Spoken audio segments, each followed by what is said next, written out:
बिस्मिल्लाहिर्रहमानिर्रहीम। अस्सलाम वालेकुम। स्पोर्ट्स पेज में मिर्जा इकबाल बेग एक्सप्रेस न्यूज़ के नाजरीन को खुशामदीद कहता है। बैनुल अक़वामी क्रिकेट की सरगर्मियां मुकम्मल तौर से पाकिस्तानी सरजमीन पर बहाल हो गई।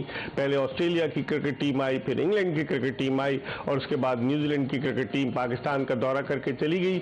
लेकिन इसी दौरान जब न्यूजीलैंड की टीम पाकिस्तान के दौरे पर थी तो पाकिस्तान क्रिकेट बोर्ड में नुमाया तब्दीली अमल में आई और रमीज राजा, जिन्होंने 13 सितंबर 2021 को अपने ओहदे का चार्ज लिया था, उन्हें जाना पड़ा और उनकी जगह नजम सेठी एक 13 रुकनी क्रिकेट मैनेजमेंट कमेटी के चेयरमैन बने।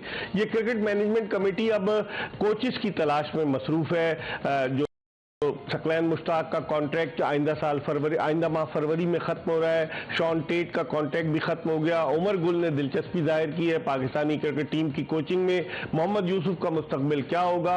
मंसूर राना क्या वापस एकेडमी चले जाएंगे? शाहिद असलम क्या हेड कोच के असिस्टेंट रहेंगे या फिर उनसे ताल्लुकात बनाकर वो दोबारा अपनी इनिंग्स को और तवालत देंगे? बहुत सारे सवालात हैं जिनके जवाबात हम जानने की कोशिश करेंगे पाकिस्तान क्रिकेट के मौजूदा मामलात के हवाले से। और हमारे साथ वीडियो लिंक पर इंग्लैंड से मौजूद है पाकिस्तान के former test fast bowler, test allrounder Yasir Arafat के, जो एक क्वालिफाइड क्रिकेट कोच भी हैं और यासिर अरफात वहां कोचिंग भी करते हैं इंग्लैंड में और इनको क्रिकेट का बड़ा वसी तजुर्बा है। खासतौर पर जो टेक्निकल चीजें हम जब भी अपने प्रोग्राम में यासिर अरफात से डिस्कस करते हैं, बड़े सही तरीके से उन चीजों को एलिब्रेट करते हैं। हम यासिर अरफात से बात करेंगे, लेकिन इससे पहले कि हम यासिर अरफात से गुफ्तगू के सिलसिले का आगाज करें, पहले आपको क्रिकेट के हवाले से एक पैकेज दिखाते हैं और जब वापस आएंगे तो यासिर से गुफ्तगू के सिलसिले का आगाज करें।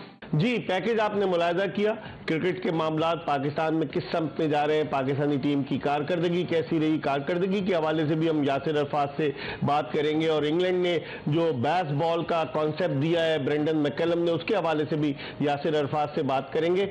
और अब हम गुफ्तगू के सिलसिले का आगाज करते हैं यासिर से। अस्सलाम वालेकुम यासिर। वालेकुम सलाम इकबाल। यासिर, सबसे पहले तो ये बताइए, जो गैर मुल्की कोचेस की तलाश शुरू हो चुकी है, ईएन पॉन्ड जो है वो पाकिस्तान पहुंच गए, इंग्लैंड में होते हैं, आप अच्छी तरह से जानते हैं। उसके अलावा मिकी आर्थर मना कर गए। मेरी अपनी जाती राय ये है कि जो गैर मुल्की कोचेस पाकिस्तान आने में इसलिए हिचकिचाहट का मुजाहरा करते हैं कि स्टेबिलिटी नहीं है, कि अगर बोर्ड बदल जाएगा तो कोच को भी जाना होगा। आपकी क्या राय है, गैर मुल्की कोच पाकिस्तानी क्रिकेट टीम के साथ किस तरीके से एडजस्ट हो पाएगा? इकबाल भाई, आपने एक जो पॉइंट उठाया यहाँ पे वो तो बिल्कुल सही है। इंस्टेबिलिटी जो है वो तो बहुत ही, देखिए अभी जिस तरह पॉलिटिकल सिनेरियो जिस तरह चेंज होता है तो उसके हिसाब से फिर जो है वो कांपे टांगने लग जाती हैं क्रिकेट बोर्ड में भी लोगों की, तो वो थोड़ा सा अनसर्टेनिटी है क्रिकेट बोर्ड को भी। और ऑब्वियसली जो फॉरेन के कोचेज हैं वो इन चीजों को मॉनिटर करते हैं।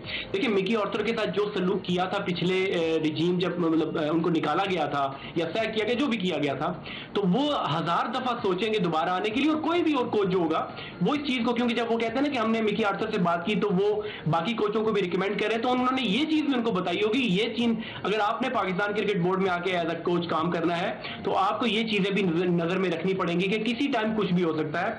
और सेकंड चीज देखिए, मैं कहता हूं कि अगर आप फॉरेन कोच को लेकर आते हैं तो आप एक अच्छा पैकेज उसके लिए अट्रैक्टिव जो, क्योंकि देखिए बहुत सारे कोचेज जो हैं वो डिफरेंट लीग में काम कर रहे हैं, जिनमें टॉम मूडी है, एंडी फ्लावर है, साइमन कैटिच है और इस तरह के कई ऐसे नामी ग्रामी जो कोचेज हैं वो प्रेफरेंस इसलिए देते हैं, एक तो पैसा भी उनको लीग में ज्यादा अच्छा मिल जाता है और उसके साथ साथ प्रेशर नहीं होता। तो नेशनल टीम की कोचिंग करना एक बहुत बड़ा प्रेशर, और specially Asian countries, specially India Pakistan जैसे मुल्कों में अगर फॉरेन कोच आके काम करता है तो उस पर प्रेशर मीडिया का बहुत ज्यादा होता है, क्योंकि जो स्क्रूटनी होती है, जो अकाउंटेबिलिटी होती है, वो सीरीज बाय सीरीज या मैच बाय मैच होती है, तो वो चीजों को भी नजर में रखते हैं ये लोग। तो आपने देखा होगा भारत में ग्रेग चैपल और सौरव गंगोली का जो तनाजा चला था, कितनी उसने शोहरत हासिल की थी, और फिर उसके बाद भी गैर मुल्की कोच आए, जॉन राइट आए, गैरी कर्स्टन आए। तो यासिर, आपकी नजर में लोग तो ये कह रहे हैं कि फर्स्ट ईयर के कोचेज जो हैं वो पाकिस्तान नहीं आएंगे, जैसे मिकी आर्थर ने मना कर दिया है, एंडी फ्लावर की आपने बात की, टॉम मूडी की बात की, और जो कोचेज हैं जो फर्स्ट ईयर जो कि परफॉर्मेंस बेस्ड कोचेज हैं वो तो नहीं आएंगे। तो आप समझते हैं कि सेकेंड ईयर में ईएन पॉन्ड को आप कैसा कोच समझते हैं? देखिए ईएन पॉन्ड को भी मैं वैसे मेरी उनसे मुलाकात नहीं मगर सोशली उनको देखा हुआ है उनको। बेसिकली वो ढाका में उन्होंने हेड कोचिंग वो बीपीएल में एक दफा की थी, फिर वो फास्ट बॉलिंग की एकेडमी है यहाँ पे उनकी, और अली तरीन एकेडमी में बेशक मुझे लगता है वो आए हुए हैं, वो वहाँ पे कोचेज को ट्रेनिंग देते हैं। मगर मैं समझता हूँ कि पाकिस्तान को अगर देखें, जब आप रिजल्ट की बात करते हैं, आप मुकाबलों की बात करते हैं, India south Africa Australia England से बात करते हैं जीतने की या अच्छी परफॉर्मेंस की, तो आपको वो सेकंड टियर पे डेफिनेटली नहीं जाना चाहिए। आपको अपना जो है जो टॉप की कोचिंग है उसमें स्टीफन फ्लेमिंग का नाम भी अगर आप ऐड कर लें, वो भी चेन्नई किंग्स से कर रहे हैं और लीग फ्रेंचाइज में भी काम कर रहे हैं, तो आपको तो ये रिस्क लेना पड़ेगा। या तो फिर आप समझिए कि आपकी टीम भी टीयर 2 की टीम अगर आप अपने आप को समझते हैं तो फिर टीयर 2 के आप अपने कोचेज ले आए, तो या तो फिर आप कहते हैं वर्ल्ड कप मैंने जीता है या एशिया कप, ये चीजें जीतनी है तो आपको इन्वेस्ट करना पड़ेगा, प्लान करना पड़ेगा और इन लोगों को अट्रैक्ट करना पड़ेगा। कोई ना कोई समहाउ आपको कोई ऐसी चीजें या कोई ऐसा पैकेज बनाना पड़ेगा कि आपको जो है इन लोगों को फॉरेन कोचेज को अट्रैक्ट करना पड़ेगा पाकिस्तान आने के लिए। यासिर, आपने भी तो अप्लाई किया था पिछली दफा और अभी उमर गुल ने अपनी ख्वाहिश का इजहार किया है। उमर गुल का अफगानिस्तान के साथ कॉन्ट्रैक्ट जो अब नहीं रहा, यूनुस खान भी अफगानिस्तान के साथ कंसल्टेंट रहे, क्या वजह है? आपने अप्लाई किया तो फिर क्या वजह आप समझते हैं कि पाकिस्तान में अगर मेरिट की बुनियाद पर कोचेस का इंतखाब अमल में आए पसंद नापसंद के बजाय तो ज्यादा बेहतर होगा? आपका तजुर्बा कैसा रहा? मुझे वकार यूनुस भी मिले, कमेंट्री कर रहे थे, उनसे भी मैंने पूछा आपका तजुर्बा कैसा रहा पाकिस्तानी कोचिंग का, तो सबकी अपनी अपनी राय है। आपने अप्लाई किया था, आपका तजुर्बा कैसा रहा? देखिए इकबाल भी ये मुश्किल काम है। ऑब्वियसली मैंने जिस तरह मेंशन किया कि पाकिस्तान टीम और इवन इंडिया की टीमों के जो हेड कोच हो ना, आप जब जीतते हैं तो आपको बहुत प्रेज किया जाता है और जब आप हारते हैं तो आपकी छोटी छोटी चीजों को पिक किया जाता है, उस पर क्रिटिसिज्म और डिस्कशन होती हैं। मेरी आप बात अगर करते हैं तो देखिए मैं खुद समझता हूँ, मैं अभी खुद कोचिंग की फील्ड में नया हूँ, मैं चीजें सीख रहा हूँ, मैं लर्न कर रहा हूँ, तो मैं खुद ये समझता हूँ कि इंटरनेशनल लेवल की कोचिंग कहीं की भी होगी तो मैं उसके लिए अपने आप को इस काबिल अभी नहीं समझता कि मैं उस पोजीशन पे जाके काम कर सकूं, क्योंकि इसमें बहुत सारी चीजें आपको देखनी पड़ती हैं। तो जब तक आपका एक्सपीरियंस ना हो तो आपको वो चीज ना एक्सेप्ट करनी चाहिए और ना ही करनी चाहिए, क्योंकि ये गलत डिसीजन जो आपका भी कैरियर खराब कर सकता है और वो जो आपके अंडर काम लड़के जो होते हैं, जो मुल्क के जो प्लेयर्स होते हैं, उनके साथ भी जो हमने रिफ्ट देखी है पास में देखी है कि वो जो ईगो प्लेयर्स की हमारे सीनियर प्लेयर्स की होती थी, जब वो आते थे तो प्लेयर के साथ उनकी रिफ्ट या उनकी लड़ाई झगड़े चलते थे। तो मैं समझता हूं कि मैं अपने आप को नेशनल लेवल के लिए तो नहीं, मगर मैं समझता हूं कि मैं जूनियर लेवल पे जिसमें अंडर 19 होगी, ए की टीम होगी, जहां पे लड़के सीख रहे होते हैं, सिर्फ क्रिकेटिंग स्किल की बात नहीं होती, यहाँ पे मैन मैनेजमेंट और प्लेयर्स को जो डेवलप किया जाता है। आपने देखा होगा कि पास में हमारे जूनियर प्लेयर्स जब उनकी अच्छी क्रिकेट की तो टेक्निक बेहतर होती है, टैलेंटेड होते हैं, मगर उनकी तरबियत की जब बात होती है वहां पे लड़के हमारे लैक करते हैं और हमारे लड़के कई स्कैंडल्स में मैच फिक्सिंग, स्पॉट फिक्सिंग की बात अगर कर ले तो वहां पे वो पकड़े जाते हैं। तो मैं ये समझता हूं कि मैं अगर जूनियर लेवल पे काम करूं तो मैं अच्छे रिजल्ट या आउटपुट दे सकता हूं। अच्छा, आपने बात की कि जो नेशनल हाई परफॉर्मेंस सेंटर है, ये कितनी बदकिस्मती है अगर उसका डायरेक्टर, आपने तो लेवल 4 का कोचिंग कोर्स किया हो ना यहाँ से, अगर उसके डायरेक्टर ने लेवल 2 का कोचिंग कोर्स किया हो, जैसे कोई ज्यादा तजुर्बा ना हो कोचिंग का, एक प्राइवेट कंपनी के लिए वो कोचिंग करता रहा हो, तो आप समझते हैं कि अगर लेवल 2 के कोचिंग कोर्स वाला पाकिस्तान क्रिकेट बोर्ड के नेशनल हाई परफॉर्मेंस सेंटर को हेड करेगा और अगर जो हाईली क्वालिफाइड कोचेज आएंगे उसके अंडर काम करेंगे तो फिर कैसे काम चलेगा? इकबाल भाई मैं इसको दो तरीकों से देखता हूं कि उनका जो अपॉइंटमेंट था वो बेसिकली एडमिनिस्ट्रेशन का था, तो उन्होंने लोगों को आगे अपॉइंट करना था। कोचिंग की जहां बात है तो ठीक है, वो लेवल 2 भी थे या 1 भी होते तो मुझे इतना कोई फर्क नहीं पड़ता, मगर जब आप एडमिनिस्ट्रेशन पे एक ऐसी पोस्ट पे आते हैं तो आपका जो अपना काम है उसमें तो आपको फिर पूरा होना चाहिए। आपको तो कोचिंग की आपको किसी ने सवाल नहीं करने, आपको जो सवाल होने हैं कि आपने अपना हाई परफॉर्मेंस सेंटर कैसे रन किया, आपने जो लोग अपने अंडर अपॉइंट किए वो कैसे थे, काबिल थे या नहीं थे, प्रोफेशनल थे कि नहीं थे, और फिर उसके बाद जो आपने आउटपुट दी। देखें जितने भी लड़के या कोचेज हायर किए गए सारे आपको पाकिस्तान टीम के इर्द गिर्द नजर आते हैं, सिवाय अतीकुल जमान के जो कि वो बल्कि सेटअप में नहीं है, वो भी रिजाइन करके चले जा चुके हैं। उसके आप देखिए कोई भी लड़का या coach available high performance centre में नहीं है। तो नदीम खान से जब बात या पूछा जाए या उनका आउटपुट से की बात की जाए तो मेरे ख्याल में ये जो जितने भी उन्होंने कोचेज, क्योंकि अभी कोई लड़का अगर इंजर्ड होता है या कोई टेक्निकल प्रॉब्लम किसी की होती है तो उसको हाई परफॉर्मेंस सेंटर में जाएगा तो वहां तो कोई कोच ही अवेलेबल अवेलेबल नहीं है। नहीं, सही आपने कहा। यासिर अरफात से हमारी गुफ्तगू का सिलसिला जारी रहेगा और उन्होंने कोचेस की बात की। अगर नेशनल हाई परफॉर्मेंस सेंटर के मोहम्मद यूसुफ पाकिस्तानी टीम के साथ चले जाते हैं, उमर रशीद पाकिस्तानी टीम के साथ चले जाते हैं, शाहिद असलम पाकिस्तानी टीम के साथ चले जाते हैं, नेशनल हाई परफॉर्मेंस सेंटर में मुलाजमत करने वाले मंसूर राना पाकिस्तानी टीम के मैनेजर बन जाते हैं, तो फिर होगा क्या? बिल्कुल खाली ही होगा। इन तमाम मौजूदात पर मजीद बात करेंगे। एक छोटा सा ब्रेक ले रहे हैं। ब्रेक के बाद पाकिस्तान के former test allrounder Yasir Arfat जो हमारे साथ वीडियो लिंक पर इंग्लैंड से मौजूद है, उनसे गुफ्तगू के सिलसिले को मजीद आगे की तरफ बढ़ाएंगे। Stay tuned to Express news.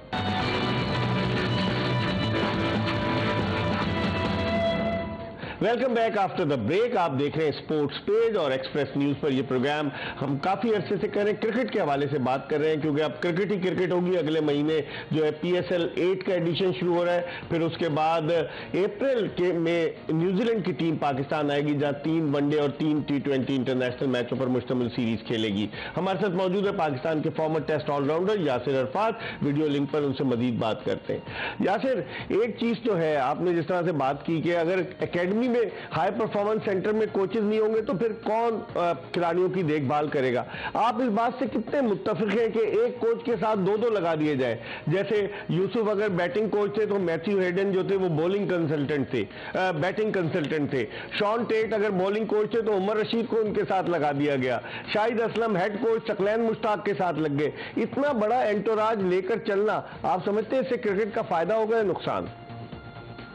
देखिए, इसमें कोई बुराई भी नहीं है अगर आप जितने ज्यादा से ज्यादा आपके जो मैनेजमेंट है या कोचिंग स्टाफ में ज्यादा लोग हों, मगर आपने देखना यह है कि वो कॉम्पिटेंट हैं या वो प्रोफेशनल हैं।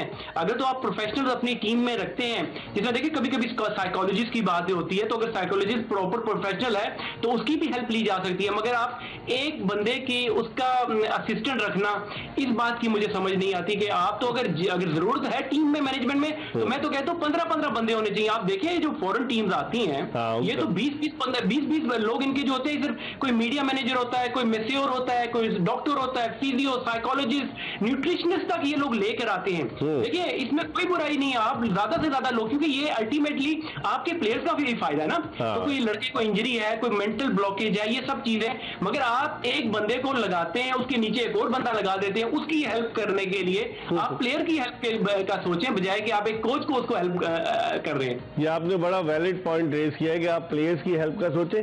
फिटनेस का आप क्या कहेंगे यासिर कि कितने फास्ट बॉलर्स हमारे अनफिट हो गए? बाद लोग, मैंने पहले भी पिछले प्रोग्राम में आपसे बात की थी कि बाद लोग ये कहते हैं कि हमारे बॉलर्स, क्योंकि आप फास्ट बॉलिंग करते रहे, वो ज्यादातर T20 के मोड में अपने आप को ढाल चुके हैं, तो 4 ओवर से ज्यादा अगर कहीं लंबी बॉलिंग करना पड़े तो वो अनफिट हो जाते हैं। आप क्या कहेंगे फास्ट बॉलिंग में, सिवाय नसीम शाह के जो अभी कुछ नजर आए जिन्होंने अच्छी कारकर्दगी का मुजाहरा किया, और शाहीन शाह अफरीदी के, हारिस रऊफ की भी मिली जुली 2-3 फास्ट बॉलर्स की गिरदी रिवॉल्व करी पाकिस्तानी टीम, आपकी क्या राय है? अच्छा, इसमें 2-3 चीजें मैं यहाँ से शुरू करता हूँ। मैं पिछले दिनों एक सचिन तेंदुलकर एक जगह बयान कर रहे थे T20 को, वो बता रहे थे कि T20 क्रिकेट ऐसे है जैसे डेजर्ट, लाइक मीठा होता है, खाने के बाद मीठा आप खाते हैं ना, तो वो इस तरह की फॉर्मेट है कि आपको देखिए उससे एक तो आपके दांत खराब हो सकते हैं, आपको शुगर हो सकती है, आप मोटापापन आपको आ सकता है। तो इसीलिए वो कहते हैं कि इन चीजों के साथ आप जो पहली की जो चीज है लाइक वेजिटेबल या स्टेक, बाकी हेल्दी खुराक, जिस तरह टेस्ट क्रिकेट होगी या वनडे क्रिकेट होगी, देखिए की इंपॉर्टेंस अपनी जगह है। उसके बाद अगर आप मीठा खाते हैं तो ठीक है। सिमिलरली पाकिस्तान क्रिकेट में जब से ये PGL जो शुरू हुई अंडर 19, उसके अलावा जो प्रमोट किया जा रहा है अंडर 19 को, तो आपके पास ऐसे ही प्लेयर्स आएंगे और उनकी जो लाइकिंग होगी वो टुवर्ड्स T20 होगी। और अगर अभी भी आप देखें कि आपकी जो 6 टीमें हैं और वो भी टीमें भी आपने कम कर दी। और आज की जो खबर क्या मैंने जो देखा है कि मोहम्मद रिजवान जो है वो BPL में जाके खेलने चले गए। मैं तो दीवार को टक्कर मतलब मारने का कहता हूं कि हम लोग जब इतना डिस्कशन, इतनी प्लानिंग की बातें करते हैं, रिजवान को आपने खुद भी देखा होगा, बेचारे मुश्किल से वो निकल्स के साथ मैचेस खेल रहे हैं। तो ये टाइम था 1 महीना PSL से पहले, जब अगले महीने 13 से PSL शुरू हो रही है, तो 2-3 हफ्ते आप जाके फैमिली के साथ रिलैक्स करो, अपनी बॉडी को रिकवरी मोड में लेकर, उसके बाद ट्रेनिंग करो, तो जाके फिर आप अपने, अभी आप ये BPL में अभी आपने इंट्रो में बताया कि हारिस भी जा रहे हैं खेलने, तो ये इन फास्ट बॉलर्स की जो स्किल लेवल है, जो फिटनेस लेवल है ये कब जाके ठीक होगा? सही। यही टाइम होता है जब आप वैसे ही आप इतनी क्रिकेट खेल रहे हैं आजकल, हाँ। तो यही महीना 2 महीने जो अब आपको गैप मिलता है तो आप अपने प्लेयर्स की जो है, तो मैं इसीलिए कहता हूं कि ये प्लेयर्स का कसूर नहीं है, ये हमारी टॉप टियर मैनेजमेंट जो है, जो हाई परफॉर्मेंस सेंटर है, ये जो ऊपर के जो लोग हमारे क्रिकेट बोर्ड में बैठे हैं, ये उनका काम है डिसाइड करना। प्लेयर तो नाइव होते हैं, इनको तो शौक होता है कि जाके खेलना है, लीगों में खेलना, मगर डिसाइड किसने करना है? पाकिस्तान क्रिकेट बोर्ड ने। सही। तो आपने ये बड़ी अच्छी बात की, लेकिन अब मसला ये है कि यासिर, आप इस बात से कितना इत्तेफाक करते हैं? वसीम अकरम ने तो एक स्टेटमेंट दे दिया था कि वनडे क्रिकेट को ही खत्म कर दिया जाए, वरना अगर टेस्ट क्रिकेट के बाद वनडे क्रिकेट में किसी हद तक स्किल्स का पता चलता है कि 50 ओवर अगर कोई बैटिंग हो रही है, जिस तरह ग्लेन फिलिप्स ने तीसरे वनडे में क्या बैटिंग की, उसने कमाल की बैटिंग की, तो आप नहीं समझते कि वनडे क्रिकेट बरकरार रहनी चाहिए या 5 जनवरी 1971 को जो वनडे क्रिकेट शुरू हुई थी वो खत्म हो जानी चाहिए? आपकी क्या राय है जाती? देखिए, हर बंदे की अपनी राय है, तो मगर देखिए खत्म क्यों होनी चाहिए? देखिए, एक आपके पास एक फॉर्मेट है, लोग खेलते हैं, कि इसकी हिस्ट्री है। क्रिकेट की जब बात होती है तो उसमें ये वर्ल्ड कप के मैचेस जब हमें दिखाए जाते हैं, 92 का वर्ल्ड कप हम लोगों ने जीता, उससे पहले जो 75 और उसके बाद 79 और जितने भी वर्ल्ड कप हुए हैं, तो इसकी अपनी एक हिस्ट्री है। तो आप इसको खत्म करने का कोई रीजन नहीं है। ठीक है, आप फ्रेंचाइज क्रिकेट है, लोग बिजनेस मॉडल बना रहे हैं, T20 फॉर्मेट है, मगर हर फॉर्मेट की आप अपनी एक जगह होनी चाहिए, आपके पास प्लेयर्स होने चाहिए, तो इसका अपना एक चार्म है, एक अपना मजा है। अच्छा, आप इस बात से इत्तेफाक करते हैं यासिर कि पाकिस्तान की टेस्ट की और जो रेड बॉल की और वाइट बॉल की डिफरेंट टीम्स होनी चाहिए? आप समझते हैं कि वही खिलाड़ी जो रेड बॉल खेल रहे हैं वो टेस्ट भी खेलें, T20 भी खेलें? देखिए, मैं बिल्कुल इसके हक में हूं कि ये बिल्कुल सेपरेट होना चाहिए। और ये देखें, हमारे वही टेस्ट प्लेयर टेस्ट में खेल रहे हैं, वही T20 में खेल रहे हैं, टेस्ट की परफॉर्मेंस T20 की परफॉर्मेंस टेस्ट खेल रहे हैं, तो ये तो बिल्कुल नहीं होना चाहिए। उसके बाद फिर लीग भी खेल रहे हैं और फिर इंजरी भी, फिर कंप्लेन करते हैं कि जी क्रिकेट बहुत ज्यादा है, इंजर्ड हम हो जाते हैं। तो ये जो उनकी कंप्लेंट प्लेयर्स की है ना, इसको सॉर्ट आउट इस तरह किया जा सकता है कि आप प्लेयर्स को बता दें कि आपका स्किल सेट जो है वो T20 का है, तो आप T20 खेलेंगे। जिनका टेस्ट का है, जिस तरह हमारे असद शफीक थे, वो टेस्ट खेला करते थे, फवाद आलम हो गए और कई ऐसे प्लेयर हैं, तो आप उनको मार्क कर लें। और उसके अलावा जब वो देखें, मैं हमेशा ये बात करता हूं कि जो आपके प्लेयर्स होते हैं उनके लिए आपको प्लान बनाना पड़ता है कि इन लोगों ने जब ये ऑफ सीजन होंगे या नहीं खेल रहे होंगे तो इन्होंने नई शॉट्स डेवलप करनी है। अभी इंग्लैंड की टीम जब आई तो अपने T20 प्लेयर के साथ टेस्ट में आ गए। तो जब आपके पास प्लेयर्स होंगे, ऑप्शंस होंगे और प्लेयर्स के पास डिफरेंट शॉट्स होंगी, तब जाकर आप सक्सेसफुल होंगे। सही है, आप हमारे साथ रहिएगा। यासिर अरफात हमारे साथ हैं। वक्त हो गया प्रोग्राम में एक ब्रेक का। ब्रेक के बाद जब हम वापस आएंगे मजीद बात करेंगे। 2 अभी हमारे चंक्स बाकी रह गए और ब्रेक के बाद जब हम बात करेंगे यासिर अरफात से तो ये भी पूछेंगे कि आजकल एक नई बहस छिड़ गई है कि बाबर आजम को जो है टेस्ट का कप्तान नहीं होना चाहिए, व्हाइट बॉल का कप्तान होना चाहिए। इस पर भी बात करेंगे, कहीं जाएगा नहीं। Stay tuned to Express news.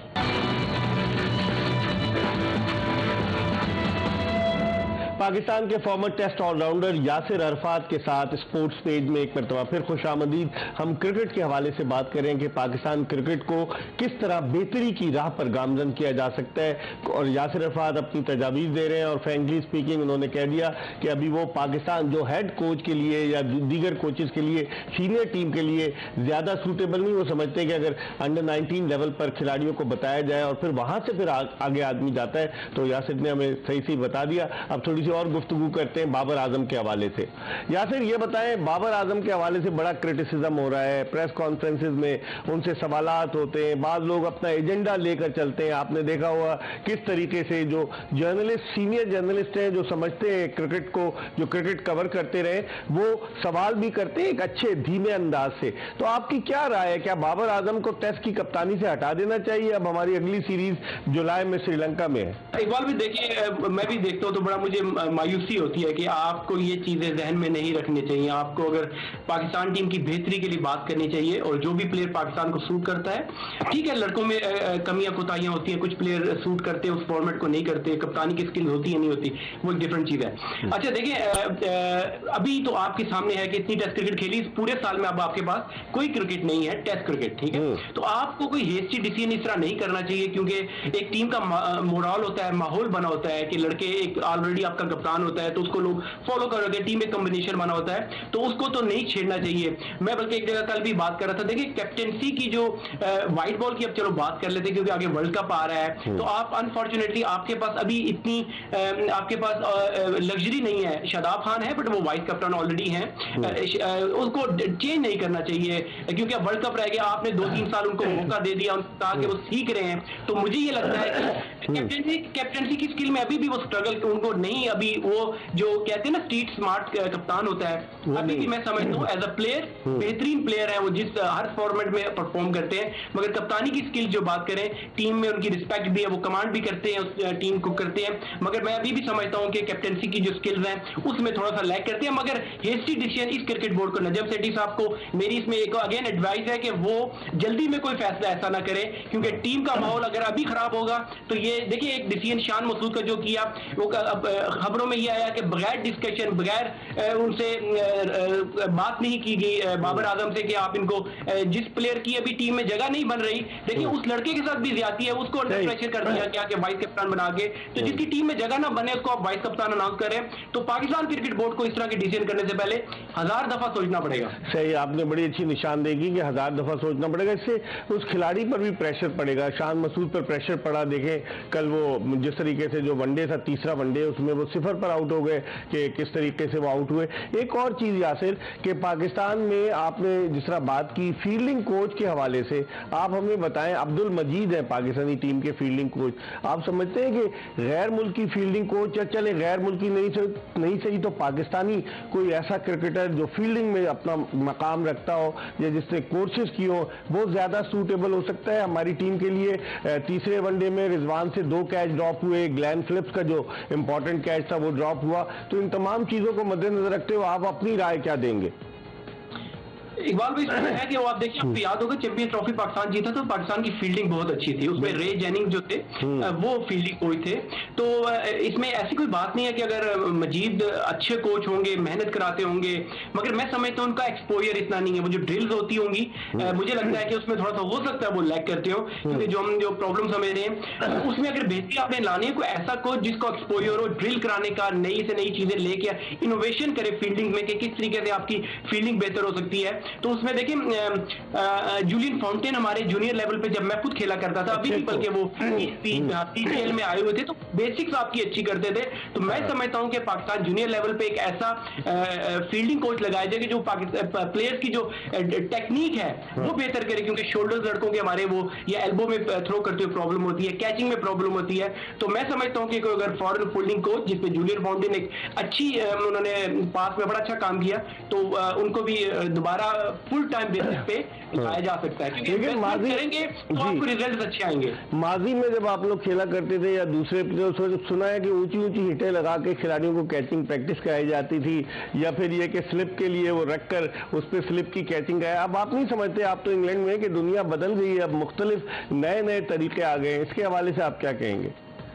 बिल्कुल, आप बल्कि आपने पता नहीं देखा है कि ग्राउंड में अक्सर अब फील्डिंग कोचेज ये करते हैं, जो बॉलिंग मशीन होती है उसी तर्ज की एक मशीन होती है जो कि आप यूज करते हैं, सेंटर पीस से आप बॉल को मशीन के थ्रू फेंकते हैं, वो बाउंड्री तक जाती है, तो इस तरह की कई ड्रिल्स आ गई है। बल्कि आजकल तो ये बताया जाता है कि देखिए टाइम प्लेयर्स के पास सुबह मॉर्निंग में कम होता है मैच से पहले, तो बजाय इसके कि वार्म अप की ड्रिल अलग हो, फील्डिंग की ड्रिल अलग हो, तो आजकल जो मॉडर्न टेक्निक ये कहती है कि आप ऐसी ड्रिल ऑर्गेनाइज करें जिसमें उनका वार्म अप भी हो जाए, उनकी स्ट्रेचिंग भी और उनकी फील्डिंग कैचिंग भी हो जाए, तो ये आपकी आज की नई टेक्निक चल रही है, तो I am sure Pakistan team को थोड़ा सा इस पे सोचना पड़ेगा, प्रोफेशनल लोगों को लेकर आना पड़ेगा, ताकि देखिए अल्टीमेटली प्लेयर्स परफॉर्म करेंगे, सीखेंगे तो पाकिस्तान का नाम होगा, पाकिस्तान टूर्नामेंट जीतने में कामयाब होगा। अच्छा यहाँ से 2007 में आप भारत के दौरे में थे, जो पाकिस्तानी क्रिकेट टीम ने आखिरी मरतबा भारत का टेस्ट मैचेस खेलने के लिए दौरा किया था।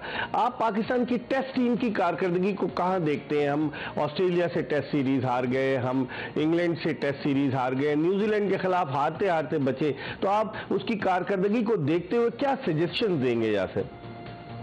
इकबाल भी देखिए, जो होम कंडीशन का एडवांटेज होता है हमने उसको बिल्कुल नलीफाई कर दिया, 0% कर दिया। आपके मुल्क में जब टीमें आई हैं, 3 टीमें आई हैं, आपने इतनी फ्लैट नेगेटिव क्रिकेट खेली, फ्लैट पिचेस बना दी।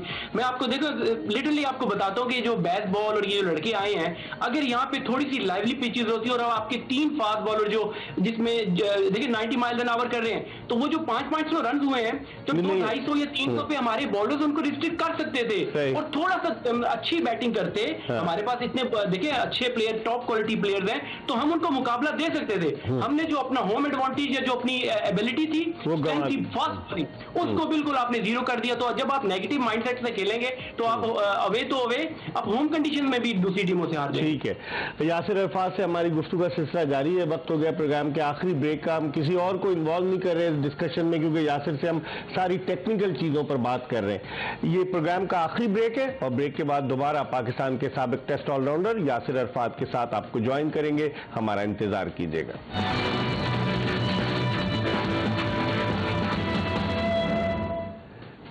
पाकिस्तान के साबिक टेस्ट ऑलराउंडर यासिर अरफात के साथ जो वीडियो लिंक पर इंग्लैंड से हमारे साथ मौजूद है, एक मरतबा फिर आपको शो में खुशामदीद कहते हैं। बहुत सारी चीज़ें हम पाकिस्तान क्रिकेट के हवाले से यासिर अरफात से कर रहे हैं, पाकिस्तान की टेस्ट टीम के हवाले से, पाकिस्तान की T20 टीम के हवाले से थोड़ी सी बात कर लेते हैं वनडे क्रिकेट की कारकर्दगी के हवाले से। यासिर, पाकिस्तान के लिए सुनहरी मौका था। अगर न्यूजीलैंड को पाकिस्तान 3-0 हरा देता तो ICC की ODI रैंकिंग की नंबर 1 टीम बन जाता, लेकिन पाकिस्तान पहला मैच हारकर 2 मैचेस, पहला मैच जीतकर 2 मैचेस हार गया। आप क्या समझते हैं जो अक्टूबर में भारत में वर्ल्ड कप होने जा रहा है 50 ओवर्स का, 2016 में आखिरी मरतबा हमने भारत में जो T20 वर्ल्ड कप था शाहिद आफरीदी की कप्तानी में वो खेला और हमारी टीम सेमीफाइनल के लिए भी क्वालिफाई नहीं कर सकी। अब आप क्या देख रहे हैं जो पाकिस्तान की करंट परफॉर्मेंस को देखते हुए, भारतीय पिचेस को देखते हुए, वहां की कंडीशंस और वहां के क्राउड को देखते हुए पाकिस्तान के चांसेस के बारे में आप क्या कहेंगे? देखिए इकबाल भाई, मैं पहले भी थोड़ा काफी कुछ डिस्कस कर दिया। मैं समझता हूं कि अगर आपने वर्ल्ड कप को एम करना है तो अभी से प्लान करना पड़ेगा। अभी आप बिल्कुल फारिग हैं, क्रिकेट बोर्ड, प्लेयर्स, आपके मैनेजमेंट, अभी से ही मैं तो कहूंगा कि जितनी भी लीग है अपार्ट फ्रॉम PSL, हमारे प्लेयर को चले PSL आप खेलने दें, वो आपका अपना ब्रांड है। उसके अलावा कोई भी लीग, कोई काउंटी क्रिकेट लड़कों को इजाजत ना दें। उनको अगर कोई आपके पास टाइम मिलता है, कोई समर कैंप अगर गर्मियों में आपके पास बिफोर द वर्ल्ड कप 1-2 महीने का, आपको याद होगा कि एबटाबाद में कैंप लगा करता था फिटनेस का, स्किल्स का अलग कैंप लगता है, तो आप अपनी फील्डिंग की भी आपने जिक्र किया कि फील्डिंग भी कमजोर है, तो आप इनको 2-2, 3-3 हफ्तों को फील्डिंग के कैंप्स लगाने चाहिए। अदरवाइज तो आप फिर वही शर्मिंदगी होगी बाद में, फिर हम लोग टीवी पे या बैठ के डिस्कस करेंगे कि क्या रीजन थे। अभी आपके पास 7-8 महीने मौजूद हैं, तो अभी से अगर आप अपने प्लेयर्स को लुक आफ्टर करें और उनकी जो सेट्स ऑफ स्किल्स हैं, देखिए सिर्फ बेसिक तरीके से आप खेलते रहेंगे, दूसरी मुल्कों ने रिवर्स स्वीप और डिफरेंट किस्म की शॉट्स निकाल ली है, प्लान बना लिए हैं, फिर वो एग्जीक्यूट करते हैं उस हिसाब से। तो आप अगर अभी से प्लान नहीं करेंगे तो फिर आपको जाके वर्ल्ड कप में फिर शर्मिंदगी होगी। आपने फिटनेस की बात की यासिर, आपको याद होगा 2016 में जब मिसबा की कप्तानी में पाकिस्तानी टीम इंग्लैंड गई, लॉर्ड्स टेस्ट जीती, तो पूरी टीम ने अपने फिटनेस ट्रेनर को सलूट किया। तो आप समझते हैं कि इस तरह की चीजें अगर हम करें, हमारी फिटनेस हमारे लिए एक बड़ा लम्हे फिक्रिया है, तो इस तरह की चीजों से जो एबटाबाद की आपने कि काकूल एकेडमी में हमारे प्लेयर्स गए थे, फिटनेस पे बड़ा काम हुआ, इस तरह की चीजें आप उसको रेकमेंड करेंगे यासिर?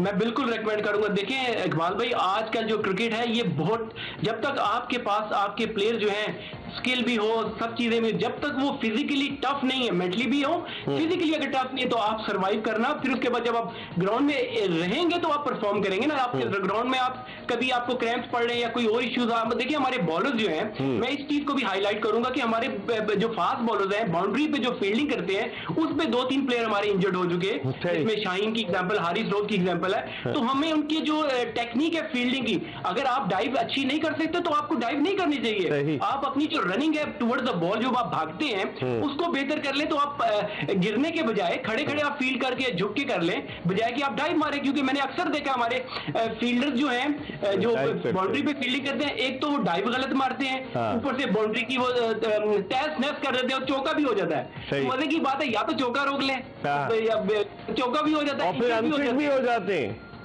हाँ, तो आपको जो है अपनी चीजों को इनको बेहतर करना पड़ेगा। छोटी छोटी चीजें, आपने फिलिप्स की बात की, देखियो कि रनिंग बिटवीन द विकेट आपको देखी क्या होगी आपने जबरदस्ती, कि वो सही। 1 को 2 और 2 को 3 में कन्वर्ट करते हैं। तो आप जब अगर वर्ल्ड चैंपियंस की बात करते हैं बनने के लिए, तो आपको ये रनिंग बिटवीन द विकेट, ये जो बॉल के पीछे जाना, कैचिंग अपनी, ये जो फील्डिंग में बैकअप करते हैं, ये जब तक आप चीजें इन पे ध्यान नहीं देंगे तो आप सोचे ना कि आप दुनिया की नंबर 1 टीम बन सकते हैं। सही। और दूसरी चीज यासिर, अब आपने सब फील्डिंग की भी बात कर ली, बैटिंग की भी बात कर ली, आप क्या समझते हैं टेस्ट मैचेस में हमारे बैट्समैन जो है वो आपको नजर आते हैं कि टेम्परामेंट के साथ खेलते हो? क्योंकि हमारी टीम 50 ओवर भी नहीं खेल पाती, बाज़ औक़ात हमारी टीम 50 ओवर से कबल आउट हो जाती है। तो आप समझते हैं हमें ऐसे बैट्समैनों को लाना चाहिए? डोमेस्टिक क्रिकेट में ऐसे कई बैट्समैन हैं जो हेड डाउन करके जो लंबी बारी लेने की सलाहियत रखते हैं, ऐसा होना चाहिए ना टेस्ट मैचेस में? बिल्कुल, देखिए बहुत सारे ऐसे प्लेयर हैं आपके पास जो डोमेस्टिक में पिछले 3-3, 4-4 साल से परफॉर्म कर रहे हैं। आप उनको लेकर आए, आप उनको मौका दें। और आपको देखिए ये इंटरलिंक चीजें होती हैं। इकबाल भी देखिए, आप फर्स्ट क्लास में जिस तरह की लड़कों को कोचिंग देते हैं, सिखाते हैं, वही चीज फिर आपको आपके इंटरनेशनल लेवल पे नजर आती है। तो आपको जो है सबसे इंपॉर्टेंट चीज तो सिलेक्शन है कि आपकी ऐसी नजर होनी चाहिए, फिर आप उसको बैक करें। आप देखिए इकबाल भाई, मुझे इतनी हंसी आती है, हमारे एक दिन पहले उसको कैप मिलती है, उसको विश किया जाता है कि आप पाकिस्तान के लिए दुआएं हैं कि आप कई साल खेलें, और पता चलता है अगले दिन वो टीम से ड्रॉप होता है। मोहम्मद अली की मिसाल ले लें, मोहम्मद अली का इंटरव्यू इन्होंने किया लाहौर में, और ये वो, और बेचारा कहाँ चला गया, कोई विकेट नहीं उसके हिस्से में आई। तो हम लोगों को थोड़ा सा अपने फैसले करने के वक्त ना बड़ा सोचना चाहिए कि देखिए, मैं आपको बताता हूं कि आपका एक सीजन खत्म हो, आपकी सिलेक्शन कमेटी, कोचिंग उस टाइम बता दे कि ये प्लेयर हमारे इस 3 सीरीजों में या पूरा साल ये हमारी टीम के मेंबर होंगे, इन्होंने ही खोलना है, खेलना है। वहीं से उन लड़कों को कॉन्फिडेंस मिलेगा और आप देखेंगे कि उन लड़कों की परफॉर्मेंस टोटली डिफरेंट होगी। ठीक है यासिर, आपका बहुत बहुत शुक्रिया, आपने बड़ी टेक्निकल बातें की, और यकीनन अगर पाकिस्तान क्रिकेट बोर्ड, हमारा प्रोग्राम तो रिकॉर्ड होता है, देखेगा पाकिस्तान क्रिकेट बोर्ड का ऑफिशियल, तो यकीनन इन पर तवज्जो दी जाएगी। आपका बहुत बहुत शुक्रिया। पाकिस्तान के former test allrounder Yasir Arfat हमारे साथ इंग्लैंड से वीडियो लिंक पर मौजूद थे, और बहुत टेक्निकल उन्होंने बातें की। हमें उम्मीद है कि गुफ्तगू आपको पसंद आई होगी। इसके साथ ही एक्सप्रेस स्पोर्ट्स पेज की ये एपिसोड अपने इख्तिताम को पहुंची। इंशाअल्लाह अगर जिंदगी ने वफा की तो फिर आपकी खिदमत में हाजिर होंगे। मिर्जा इकबाल बेग और एक्सप्रेस न्यूज की पूरी प्रोडक्शन टीम को इजाजत दीजिए। अल्लाह हाफिज।